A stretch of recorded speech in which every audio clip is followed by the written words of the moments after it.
tingalhan. Ang maong hari, magbando sa tumang kamaalamon kung ipatunhay niya ang justisya o katao sa tibuok natin. Kung maghari na sila, mahigay na nakadaot ang katawan sa Huda.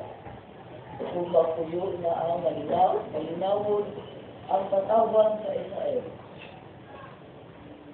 Paggangandan sila ang Ginoo atong kaliwatan. Mga igsoon ang pulong sa Ginoo. Salamat sa iyo. Salmos verse 9. Pagbalantay kanako ang Ginoo, wala na'y magmakulang pa kanako. Pagbalantay kanako ang Ginoo, wala na'y magmakulang pa kanako. Pagbalantay kanako ang Ginoo, wala na'y magmakulang pa kanako. Nalinaw na sisibanan, iya akong ipahulay. Sa bating sa malinaw na tubig, iya akong idala. Iya ginupay ang akong sarap. Pagbalantay kanako ang Ginoo, wala na'y magmakulang pa kanako. Iya akong itunulan sa matahong na mga siyanan. Tungkol sa iya ngalan. Isang ko sa nakakong mayroon na ngit-ngit. Wala ako'y kahadlok. Hadlokan na dautan. Naakaman sa akong tiniran sa imong ibubugang uksugod ikaw. Nakagan mo ako kung kahito.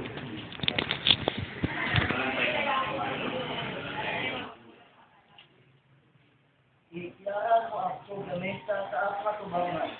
Samtang nagatanaw ako ang akong mga kaaway. Dinugan mo ang akong ulo na nag-aawat gayon ang akong pupa. Pagbalantay kanako ang Ginoo, wala na'y magmakulang pa kanako. Ang kaayo lamang o kaluoy, ako'y nagasunod kanako. Sa tanang mga adlaw sa akong kinabuhi. Kung magpuyo ako sa balay sa Ginoo, sa mga katuigan sa katuigan. Pagbalantay kanako ang Ginoo, wala na'y Magkulang.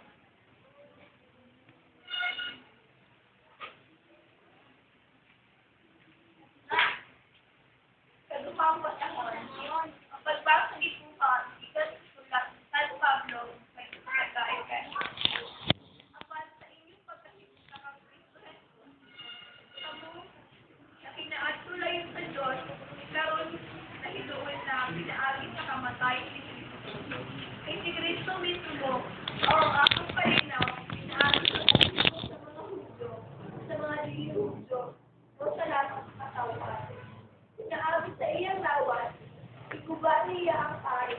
Kaya nag-aling, kung naghibo kanilang mga kaaway. Iwagtang niya, kung malaon sa mga Hudyo, yakit ang mga kasumbukan, ibang kanagdaan. Ini, aron gikan sa duha ka kaliwatan, mahimo diha, niya ang usa ka katawhan. Ug sa ingon, ang pagod ang kalinaw. Inaabot sa iyang kamatayon, imutan kita kaniya kung ipasigulit at magsusunod. Kung sa inyo ni Ana, hiwagtan niya ang nagdinunan. Pagdinunan mga kayo. Sabay lang pa. Kung itanyan niya ang maayong nagigpas kakalinaw, alam sa tanan. Kaninyong mga biyo, ito kaniya. Oh! Ang samad!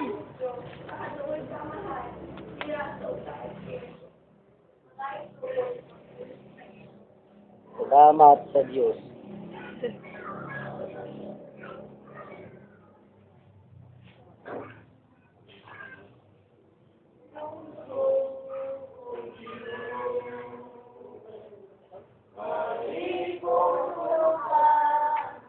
Among pagtuo, umagaka kami sa pagluman sa imong mahal na pagtuo. Tulong mo, Panginoon, maalikolon pa sa mong pagtuon. Ugaga kami sa pagtuman sa imong mahal, sa kasurin. Ang pagsangyaw sa may balita, sumala ni Sama. Kaya ikaw Namali ka mga apostoles, kung nakikita sila kami sa bilang ni Sigilon niya, ang tanang nila sa imo o natulog. Wala. Daghan kayo mga tao, nagpuli-puli sa pagpapalot o pagpanglakaw. Lumudini si Jesus, minun sa imong pinunan, mga kita sa dapit nga awa, aron makapahulay ka mo. Usa nga nakay sila, usa ka sa tayo, o naganto sa dapit. Apan daghang tao ang nakikita sa ilang pagbiyas o naigahan sila dayon. O sa mga tao sa tanang lungsod, miadto, nagdagan, o nahiwal na pagani para mo sa dapit. Nagyatuan ni Jesus sa iyang mga pinunod. Sa pagkawak dito sa sakayan, nakita niya kining dakong panon sa katawhan, niluhoy siya matayo. Kasama man sila sa mga karnero, nawalay magsalamay. O itudluan niya sila, ugdat ang mga may suon, may balita sa atong dito. Oh, Cristo.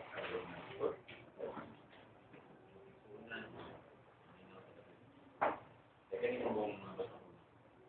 Isang kanyang doon ng panahon, pero magamit niya.